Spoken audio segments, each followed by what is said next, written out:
মেজো ভাবি এই বাড়িতেই থাকবো। খবরদার ভাইজান, তুমি কোন বাধা দিবা না। মা, কেমনে তোমার সন্তানের অবদানের কথা ভুলে গেলা?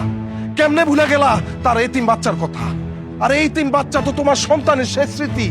আর এই তিন বাচ্চাটার বাপের গড়াই বাড়িতে তোমরা খাইতেছো, থাকতেছো, সুখে শান্তিতে আছো।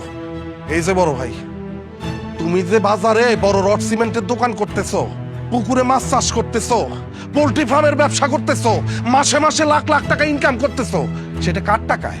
সেইটা হইলো এই এতিম বাচ্চার বাপের টাকায়, এই বিধবার স্বামীর টাকায়। তুমি ভুলে যাও না বড় ভাই, এই মেজো ভাবি যদি আমার ভাইরে ভালোবাসা তার আপন ভাইয়ের সাথে ঝগড়া কইরা তার বাপের সম্পত্তি নিয়ে এসব বিক্রি কইরা আমার মেজো ভাইরে যদি বিদেশে না পাঠাইতো, তাইলে তোমার এই ব্যবসা বাণিজ্য হইতো না, এই বাড়ি হইতো না, থাকতে পারতা না এত আরামে এসে। যার কারণে তুমি এত ব্যবসা বাণিজ্য করতে পারতেছো।